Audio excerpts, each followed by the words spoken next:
right, let's dive into this how to work hard thing, shall we?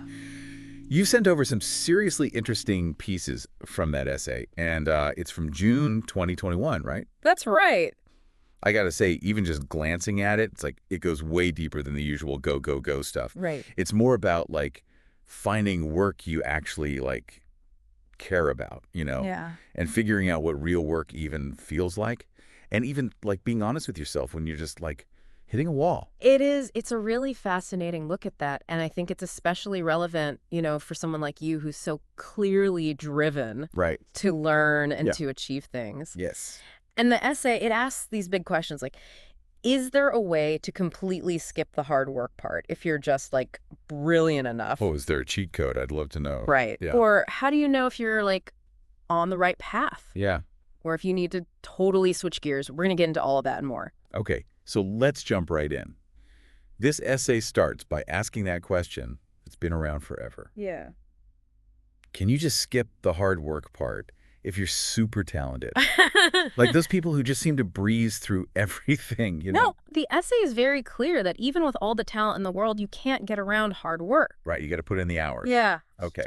There's that saying, talent is cheaper than table salt. I like that. What separates the talented from the successful is a lot of hard work. Oh, that's a good one. I'm going to write that one down. Yeah, you really can't escape it. Okay. And the essay brings up some really good examples of this. Like, take Bill Gates, right? Okay. Brilliant guy, obviously. Incredibly smart, yeah. But he was also known for just working like crazy. Right, like nonstop. He famously said he never took a day off in his 20s. Wow. And the essay uses him as an example. Exactly. Wow. The point is, it's not just about Bill Gates working hard. It's that hard work is crucial, even for geniuses. It really busts that myth of, like, effortless brilliance. So there's no magic bullet. No magic bullet. Dang. And to illustrate this further, the essay talks about the XOR concept, which I think is pretty insightful. Okay, break that down for me. Sure. So the idea of XOR is basically showing how we tend to see talent and hard work as separate things. Okay.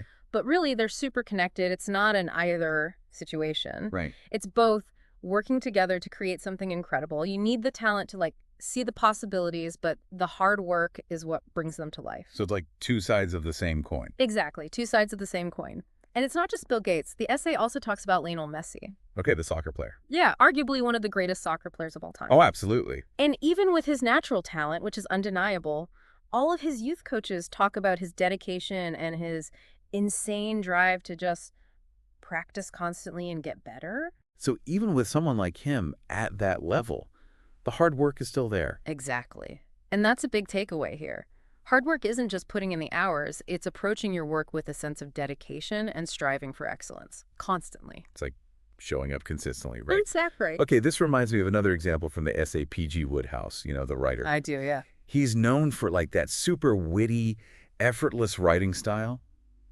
But get this, turns out he was actually a total perfectionist. Really? Yeah, the essay says he agonized over every single sentence and would rewrite things like 1,000,000 times to get that flow. Wow. It's funny how what seems effortless often actually has years of dedicated practice and hard work behind it. Right, it's about mastering your craft so well that people don't even see the effort. Exactly. Okay, so we've established hard work is like the key ingredient, even for the most naturally gifted folks. For sure. But then the essay goes on to explore this whole idea of real work, which I thought was super interesting.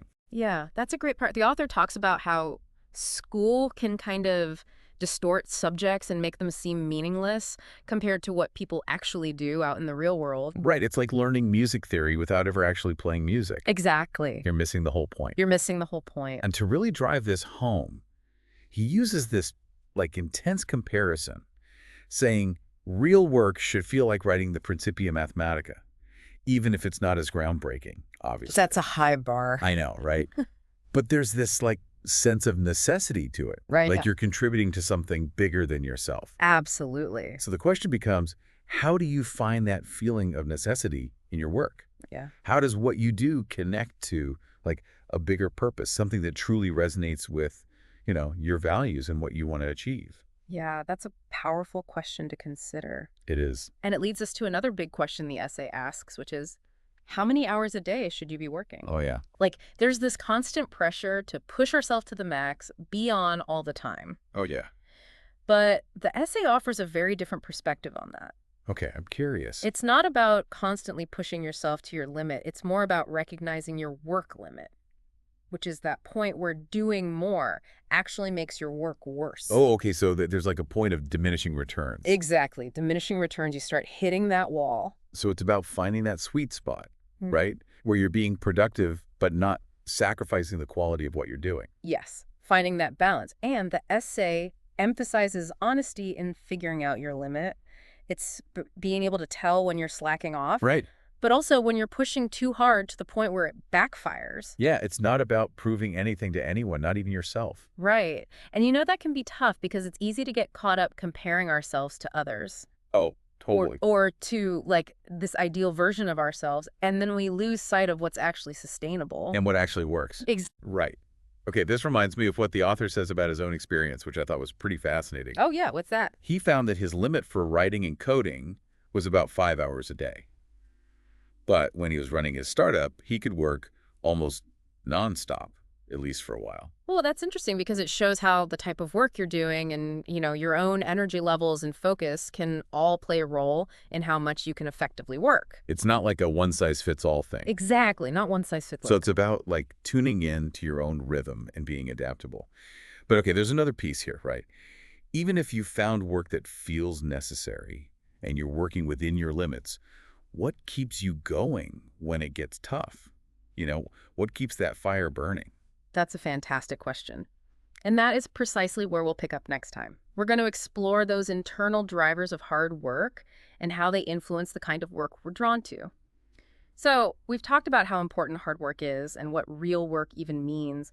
But what about the stuff that keeps us going? The motivation. Right. Right, like when things get hard, what makes you keep pushing? Exactly. And the essay doesn't shy away from that at all. The author gets super honest about his own experience with motivation. Okay. And honestly, it's not always pretty. Yeah. He talks about how when he was running his startup, it was the fear of failing that really kept him going. Oh, wow. The pressure was huge and there was so much at stake, he just couldn't let up. Right, he had to keep going. But here's where things get interesting. He compares that to how he felt writing essays. It wasn't fear that motivated him there. It was more about wanting to improve his work. Oh, you know? interesting. So it's more about like internal drive. Yeah, exactly. He was driven by the things he saw as like flaws in his writing, and he was always pushing to make the next one better. So it was almost like he was competing with himself. Exactly. He was raising his own bar with every essay he wrote. And it brings up a big question for you, what are your main motivators? What really pushes you to put in that extra effort? Is it fear of messing up? Or is it more about chasing excellence, or something else entirely? Wow, that's a good question. We have to think about that one. It's something to consider. But let's get back to the essay for a sec. Okay. It brings up this really cool metaphor.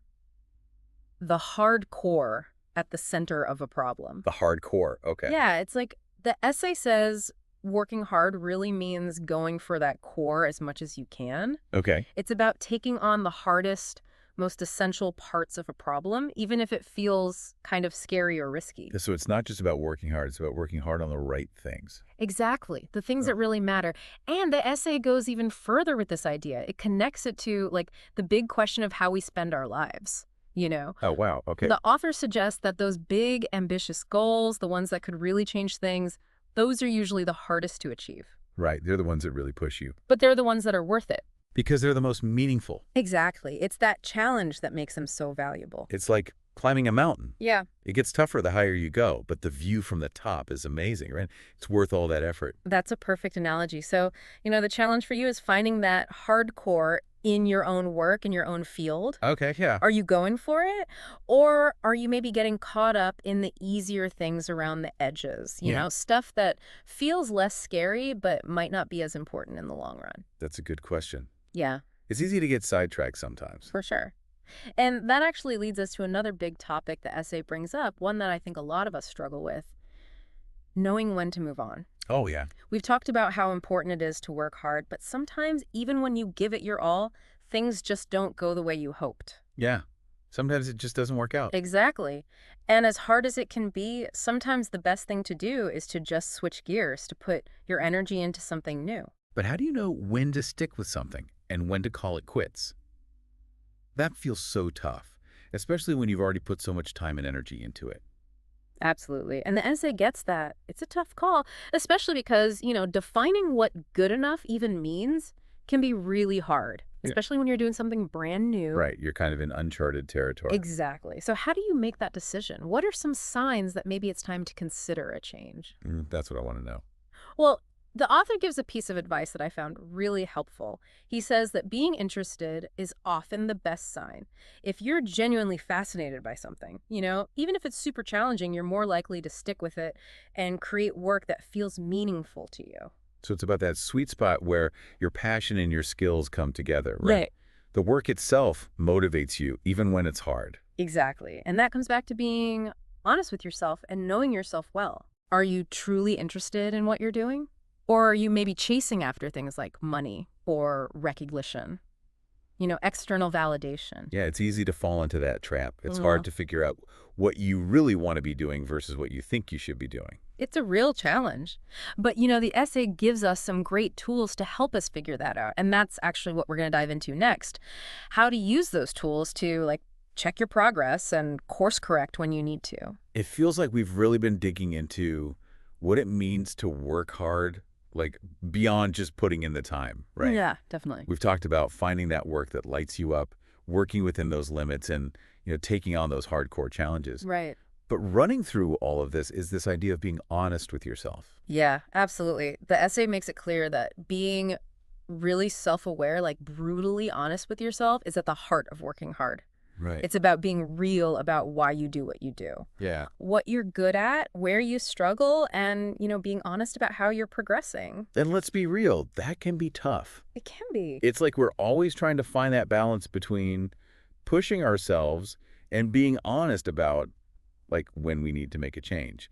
And, we're often our own worst critics, but we can also be really good at fooling ourselves. It's a constant back and forth, that's for sure. But I think that's where real growth happens. Okay. In that space between pushing for more and honestly assessing where you are. Yeah. It's about asking yourself the tough questions. So as we wrap up this deep dive, what are the big takeaways you think people should walk away with? The things they should remember?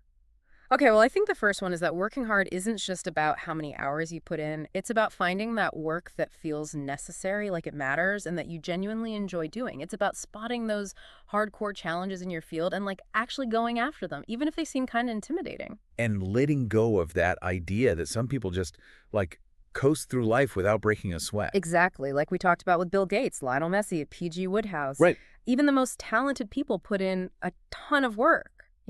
They're dedicated. Totally. And we can't forget about understanding your own limits. Yeah. Like pushing yourself past those limits, it can backfire, right? Yeah. Lead to burnout and Yeah. you're not doing your best work anymore. Exactly. It's about working smarter, not just harder. Right. And finally, it's about being brutally honest with yourself about your progress. Right. Are you actually getting the results you want? If not, it might be time to change your approach or Yeah. even think about switching to something completely different. That's such a key point. The essay really makes a case for knowing when to pivot. Right. Recognizing when a particular path isn't getting you where you want to go. It's about being brave enough to make a change, even if you've already put a lot into it. Yeah. It's not about stubbornly sticking with something just because you started it. Mm. It's about being smart and making decisions that actually help you reach your goals. It's about knowing yourself well enough to know when to push through and when it's time to change direction. That's a great way to put it. And the essay leaves us with this thought-provoking idea. Yeah. It's in that real, raw honesty with ourselves that we unlock our potential. It's about understanding our motivations, our limits, and, that's how we do work that truly matters. It might not always be easy, but it's how we find real fulfillment. It's like they say, the truth will set you free. But in this case, it's the truth about your work habits, your motivations, what you're actually capable of.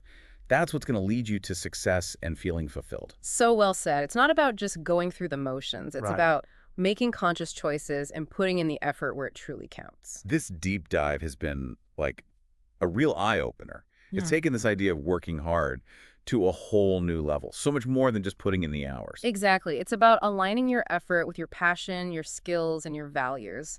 It's about strategy, not just brute force. So to everyone listening, we hope this has given you some new things to think about, maybe even challenge some old ideas about work and productivity. And Mhm. remember, this is a journey, not a destination. Right.